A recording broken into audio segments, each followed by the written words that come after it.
John, a victory, we go top of the league, but that was far from a run-of-the-mill 90 minutes. What did you make of it? A bit quiet, enduring, a bit boring actually. Yeah. So, well, for thrills and Starts Park for so much going on there today. Yeah, I thought we were by far a better team first half, and I think we deserved to be a goal up. We hit the post very early, hammer, I thought it was going in, and we had them under pressure from early on, and I thought we deserved the goal, and it was a well worked goal again. I think we had a great opportunity to make it 2 right up before half time, a great move up the left hand side, and we're playing in Kieran Bowie, and for me he's got to hit across the goal, he's got to shoot across the goal. The power he hits the ball away, if he just does that, the goalie's got something to do to save it, you know, but to miss it near post is a bit criminal to me. And there's so many other options with regards to the goalie parries it, we've got tap-ins with players in the box.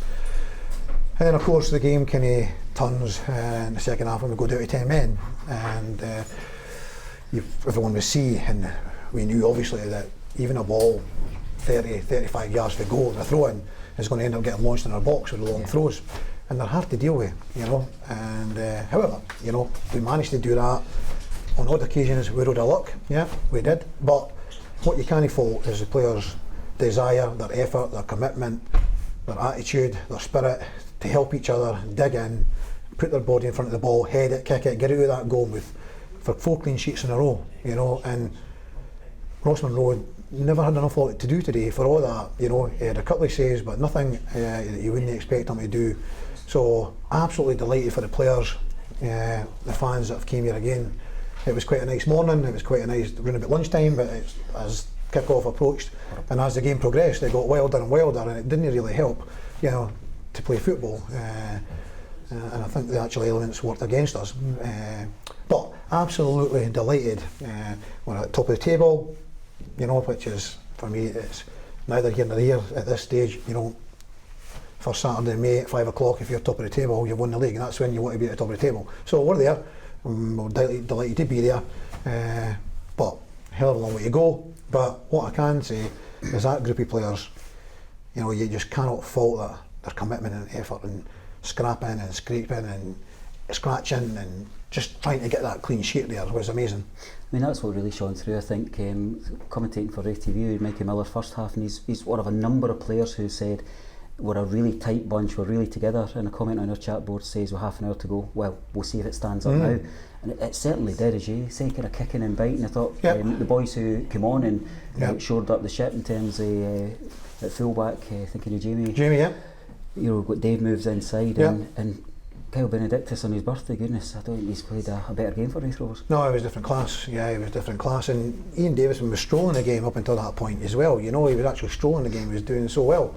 You know, so him and Ross, if they're going to be suspended, then obviously they're going to be a miss. But yeah, Benny obviously got in the SPFL Team of the Week last week, and based on that, I would imagine he's going to be in again. You know, because he was different class.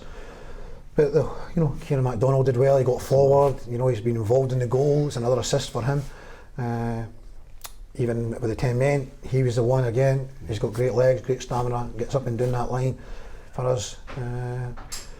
Yeah, Dave comes into centre back, and that's his natural position anyway, so that's good, you know, to get him in there. Jamie Watson's not played a hell of a lot, so you've thrown him into the deep end. It's a game where we're going to come under pressure, and he handled it really, really well. So Brad and Ross, obviously Ross unfortunately got sent off at the end. I don't know if it was a sending off or not, but they were excellent as well with the work rate that they've got to go in, and the defending, and the guys that came on, and Granty Anderson done a great shift for us, a great shift up and down on that right hand side throughout the whole game.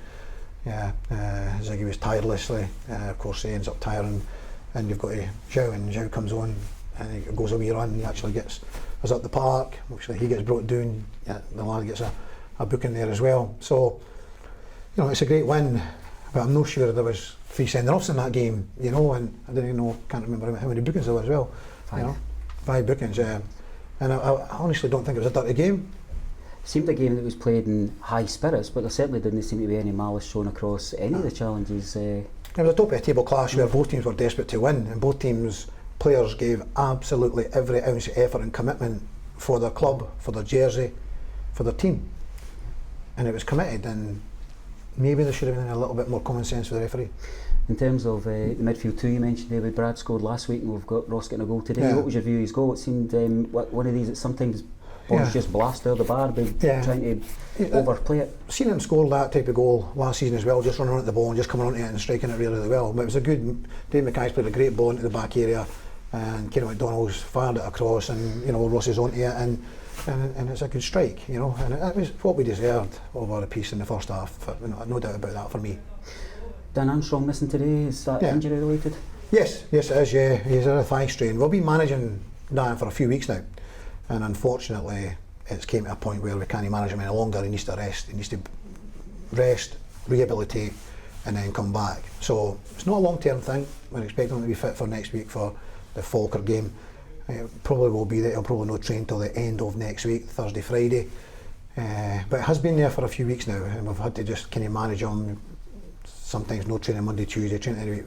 But it's got to a stage where we just had to rest him, rehabilitate him, and try and get him back. So we know where we are with that. Mikey Miller is not really improving it much at all, so unfortunately he's still a few weeks away. Stephen Anderson was very bad at the start of the week. He's progressed, but I think Falkirk will be too soon. Well, we'll thank your team for giving us our money's worth today, and we'll let you go and scratch your head over what 11 you can put out next week. Cheers, thank you. Well done.